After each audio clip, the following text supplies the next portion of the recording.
우리 다시 한번 우리 하나님 앞에 감사하는 마음으로 또 이 땅에 귀환하신 예수님 앞에 경배하는 마음으로 우리 메리 크리스마스를 같이 한번 힘차게 외치겠습니다. 시작! 메리 크리스마스! 메리 크리스마스! 예, 구주 성탄의 요청이 여러분과 함께 하시기 바랍니다. 결혼식이나 또 여러 가지 어떤 잔치에는 항상 주인공이 있기 마련입니다. 결혼식에는 신랑 신부가 주인공이고 생일 잔치에는 생일을 맞은 사람이 주인공입니다. 주인공이 없는 잔치는 무의미합니다. 기쁨의 잔치가 될 수가 없습니다. 오늘은 하나님의 아들이신 예수님께서 우리를 구원하시기 위해서, 온 인류를 구원하시기 위해서 육신의 몸을 입고 인간의 몸으로 이 땅에 탄생하신 날입니다. 그래서 우리는 이날 메리 크리스마스, 즐거운 성탄이라고 외치면서 서로 축복을 나누는 것입니다. 그렇습니다. 성탄의 주인공은 누가 뭐라고 해도 누구십니까? 누구시죠? 예수님입니다. 성탄의 주인공은 한 분, 예수님이에요. 하나님의 아들이신 예수님, 우리의 죄를 위하여 이 땅에, 우리의 죄를 구원하시기 위해서 이 땅에 오신 전능하신 하나님, 하나님의 아들이 이 땅에 태어났습니다. 얼마나 복되고 얼마나 영광스러운 날인지 모릅니다. 자, 그런데 여러분, 이 주인공의 존재가 빛나기 위해서는 조연들의 존재도 대단히 중요합니다. 그래서 누가는 이 누가복음 말씀을 기록을 할 때에 주인공이신 예수님의 탄생과 관련해서 많은 조연들을 등장시켰습니다. 그래서 주인공이신 예수님을 더 빛나게 했던 것이죠. 여러분 영화 좋아하시죠? 드라마 좋아하시죠? 어떤 영화나 어떤 드라마나 항상 주인공이 있기 마련입니다. 주인공 없는 영화, 드라마 없습니다. 그런데 대체로 보면은 주인공은 한 사람인 경우가 많아요. 그런데 조연들은 참 많아요. 주인공은 한 사람이지만 그 주인공을 빛내게 하는 조연들은 참 많다는 겁니다. 그런데 그 조연들을 보면 비록 주인공을 빛내게 하는 자기 역할이지만 그 역할을 정말 아주 최선을 다해서 잘 감당함으로 인해서 오히려 주인공보다도 더 스타의 반열에 오르는 사람도 있어요. 이것이 이제 영화나 드라마에서 볼 수 있는 일입니다. 오늘 저와 여러분들은 누구냐? 성탄의 주인공이신 예수님을 더 빛나게 하는 조연의 사명, 오늘 저와 여러분에게 주신 사명인 줄로 믿습니다. 믿습니다. 네. 예수님의 탄생 이야기는 인류 역사에서 가장 크고 놀라운 사건입니다. 예수님의 사건, 탄생보다 더 큰 인류의 사건은 예전에도 지금도 없다는 것입니다. 인류 역사를 구분하고 다시 시작하게 하는 새 출발이 된 사건, 이게 바로 예수님의 탄생 사건이에요. 오늘 우리가 사용하는 날짜, 시간 모두가 예수님의 탄생을 기점으로 해서 다시 사용하기 시작한 바로 그 날짜와 시간 안에 우리가 살고 있지 않습니까? 예수님을 믿는 사람이나 믿지 않는 사람이나 우리는 다 바로 그 시간 속에 살아가고 있어요. 예수님의 탄생의 사건이 얼마나 중요하고 인류 역사에 얼마나 중요하고 얼마나 소중한 그런 사건인가를 우리는 다시 한번 마음에 새겨야 합니다. 그래서 이 성탄을 축하하는 말을 노엘이다 이렇게 부르고 이 단어를 사용합니다. 제가 이 노엘이라는 말, 여러분 혹시 이 노엘의 뜻을 아시나요? 이 노엘이라는 단어는 말이죠, 생일을 뜻하는 라틴어 나탈리스라고 하는 이 단어에서 유래한 말이라고 합니다. 탄생, 성탄절, 주님의 탄생을 축하하는 이런 기쁨의 외침, 기쁨의 소식 등의 의미를 담고 있는 바로 이 나탈리스라고 하는 단어. 이 단어가 프랑스로 넘어가서 프랑스에서 이제 노엘이라는 단어로 이제 사용하게 되었다는 이야기가 있습니다. 결국 이 노엘의 단어는 예수님의 탄생을 기뻐하고 축하하며 찬양하는 단어로 사용되기 시작했습니다. 그래서 우리가 부르는 찬송에도 노엘, 노엘 하며 찬양하는 그런 단어들이 나와요. 오늘 여러분과 다시 한번 찬송하기를 원합니다. 우리 123장에 있는 저들밖에 한밤중에 찬양하겠습니다.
여러분, 우리가 노엘이라고 찬양하는 이 고백을 분명히 알아야 합니다. 예수님의 탄생 사건에 참여한 사람들 중에 성경에 기록된 많은 조연들이 있습니다. 예를 들면 천사, 세례 요한, 그의 아버지 사가랴, 그 어머니 엘리사벳, 그리고 예수님을 잉태하신 마리아, 그리고 그 약혼자 요셉. 예수님의 탄생의 소식을 들어서 양을 돌보다가 별을 보고 알았던 목자들, 또 동방의 박사들, 또 그 당시 유대의 왕이었던 헤롯 왕, 그의 아들 아켈라오, 또 시므온, 안나 선지자, 성경에 예수님의 탄생을 더욱 빛나게 했던 이 조연들의 이름들이 이렇게 기록이 되고 있습니다. 그런데 여러분, 많은 조연들 가운데 정말 주인공의 복음갈 정도로 빛나는 조연 한 사람이 있었습니다. 그 사람이 바로 마리아입니다. 마리아는 성탄의 주인공은 아닙니다. 그러나 단지 그녀는 조연에 불과했지만 너무나도 자신의 역할에 정말 최선을 다했고 충성을 했습니다. 예수님의 성탄의 사건만이 아니라 예수님이 십자가에서 죽으시고 또 그 이후까지도 너무나도 자기에게 맡겨진 그 역할 사명을 믿음으로 잘 감당한 여인이었습니다. 그런데 여러분, 이 사람들은 이 주인공의 역할, 주인공의 존재와 조연의 이 존재를 착각하고 혼란을 겪었습니다.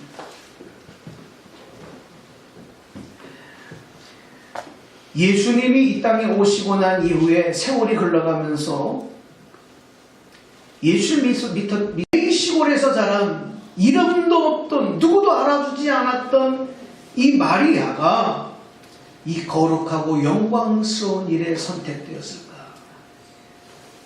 오늘 우리는 다시 한번 예수님의 성탄, 주인공이신 예수를 빛내는 조연의 사명을 감당하는 우리들도 이 사실에 주목해야 됩니다. 자, 먼저 마리아가 선택을 받은 것은 주권적인 하나님의 은혜 때문이었습니다. 무엇 때문이라고요? 주권적인 하나님의 은혜. 주권적인 하나님의 은혜라는 것은 절대적인 하나님의 뜻이었다는 겁니다. 동정녀 마리아의 잉태 사건은 하나님의 완전하신 하나님의 계획이었고 하나님의 뜻이었습니다. 그 뜻이 마리아에게 임한 겁니다. 그래서 주권적인 은혜다 이렇게 설명드리는 겁니다. 지금도 그렇지만 여러분 한번 생각해 보세요. 2000년 전에 남자를 경험하지 않은 처녀가 임신했다는 사실은 결코 기쁘고 즐거워할 일이 될 수가 없습니다. 만약 지금 그런 일이 벌어진다 하더라도 당사자는 놀라고 기절할 일입니다. 청천벽력 같은 소리고 두렵고 떨리는 소리일 뿐인 것입니다.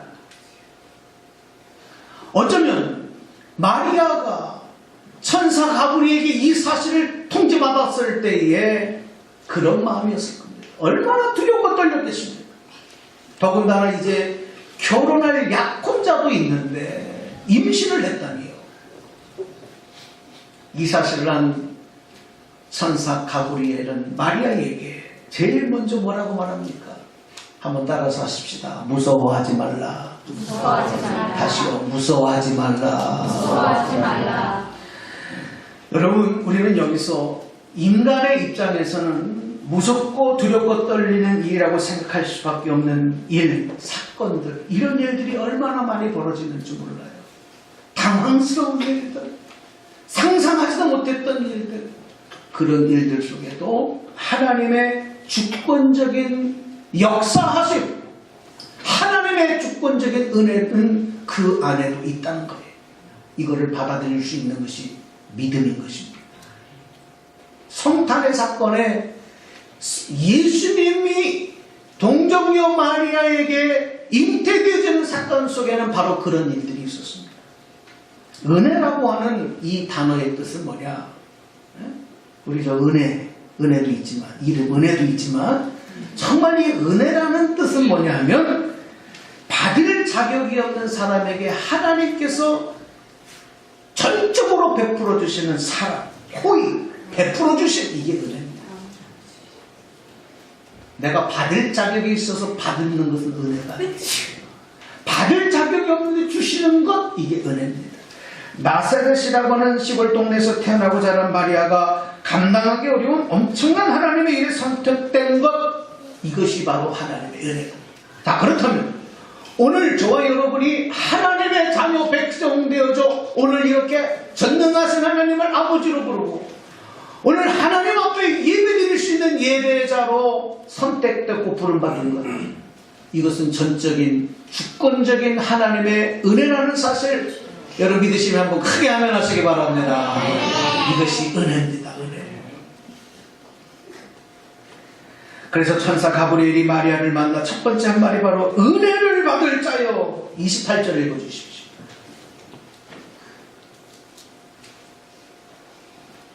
그에게 들어가 이르되 은혜를 받은 자여 평안할지어다. 주께서 너와 함께 하시도다 하니. 아멘. 하나님의 은혜가 임하면 두렵고 떨리며 걱정하고 염려했던 모든 것들이 평안으로 바뀌게 됩니다. 오늘 구주 성탄의 은총이 여러분에게 임하셔서 여러분의 삶의 모든 두려움, 염려, 걱정, 근심이 평안으로 바뀌는 은혜가 역사가 있기를 주님의 이름으로 축원합니다. 마리아가 주권적인 하나님의 은혜를 입은 것처럼 오늘 우리도 이 성탄의 은혜를 입은 사람이라는 사실, 내 노력과 공로가 아니라 주권적인 하나님의 섭리로 베풀어 주신 은혜를 입은 것에 대해서 우리는 노엘 노엘 노엘하며 찬양해야 되는 것입니다. 마리아가 이 성탄 사건의 가장 큰 역할을 감당하는 사람으로 선택받은 것은 바로 이런 하나님의 주권적인 은혜와 더불어서 말씀대로 되어진다는 믿음, 그 믿음을 갖고 있었기 때문에, 자, 말씀대로 되어집니다. 오늘 누가복음 1장의 34절 말씀을 한번 더 읽어주십니다. 마리아가 천사에게 말하되 나는 남자를 알지 못하니 어찌 이 일이 있으리이까. 천사로부터 임신 사실을 듣게 된 이 마리아는 당연히 이런 반응을 보였습니다. 그런데 이런 마리아의 질문을 들은 천사 가브리엘이 뭐라고 말을 하느냐. 35절에 보면 읽어주시죠. 천사가 대답하여 이르되 성령이 내게 임하시고 지극히 높으신 이의 능력이 너를 덮으시리니 이러므로 나실 바 거룩한 이는 하나님의 아들이라 일컬어지리라. 불가능이라고 생각하는 일이 어떻게 이루어질지를 천사 가브리엘은 자세하게 설명을 해주셨어요. 그 설명이 무엇이었느냐. 지극히 높으신 이의 능력이 너를 덮을 것이다, 이렇게 말씀했어요. 자, 오늘 이 말씀, 이 표현을 우리는 주목해야 됩니다. 여기에 나오는 덮는다라고 하는 이 말은 구약 성경에 보면 성막에 나와요. 성막에 사용되어지던, 성막을 설명할 때 표현되어지던 바로 그런 용어입니다. 모세에게 하나님 명령하셔서 하나님이 내주하셔서 거주하실 성막을 만들라고 했는데, 성막을 만들고 나니까 그 성막 위에 성막을 덮는 구름이 자욱한 것을 이스라엘 백성들이 봤습니다. 이것이 바로 하나님이 임재하셨다는 것을 설명하는 내용이었던 것입니다. 마치 여러분 성막을 구름이 덮듯이 지극히 높으신 이의 하나님의 능력이 마리아를 덮을 것이다, 이렇게 얘기하고 있는 겁니다. 천사에게 이 말을 들은 마리아가 어떻게 응답하고 있느냐. 자, 38절입니다. 한번 읽어주시죠. 마리아가 이르되 주의 여종이오니 말씀대로 내게 이루어지이다매 천사가 떠나가니라. 아멘. 자, 여러분 여기에서 마리아가 뭐라고 고백합니까? 말씀대로 내게 이루어지이다. 할렐루야. 할렐루야. 말씀대로 내게 이루어지이다. 이것이 바로 마리아가 갖고 있던 믿음이었어요. 마리아는 하나님의 말씀은 능히 하지 못할 것이 없음을 믿고 있었던 겁니다. 그 믿음으로 준비되어 있었던 여인이었다는 겁니다. 그 믿음으로 무장하고 있을 때 하나님은 그 많은 사람들 중에서 이렇게 준비되어져 있던, 이 믿음으로 준비되어져 있던 마리아를 선택하셔서 예수님의 육신의 어머니가 되는 영광을 얻게 하신 겁니다.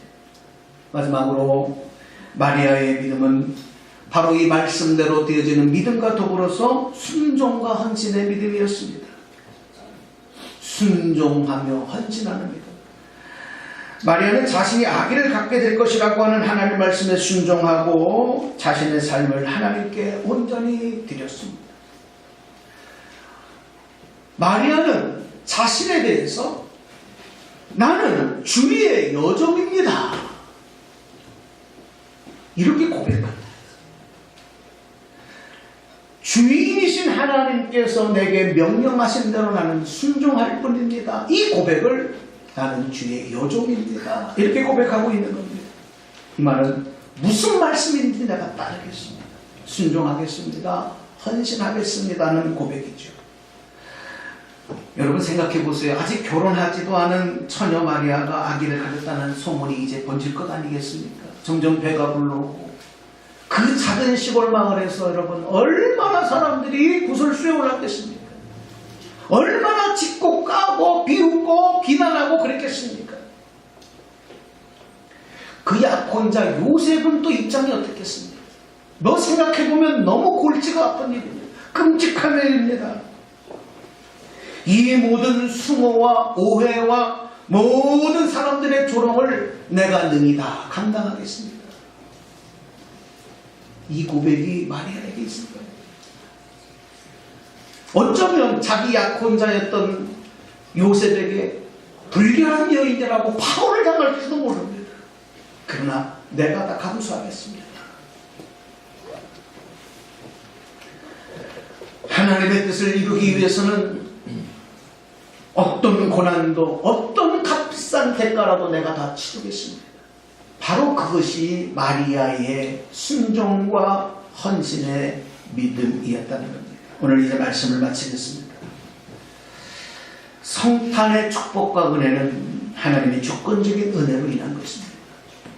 이 주권적인 은혜에 우리가 이렇게 마리아처럼 준비된 믿음, 바로 말씀대로 되어질 줄로 믿는 믿음, 그리고 어떤 희생과 어떤 핍박과 어떤 어려움이 와도 내가 하나님의 말씀에 순종하고 헌신하겠다고 준비한 이 믿음을 준비하고 있는 성도는 오늘 이 성탄의 주인공이신 예수님을 더 빛나게 하는 마리아와 같은 조연의 사명을 감당하리라. 오늘 그 역할 여러분이 감당하시기를 주님의 이름으로 축원합니다. 축원합니다. 기도하겠습니다.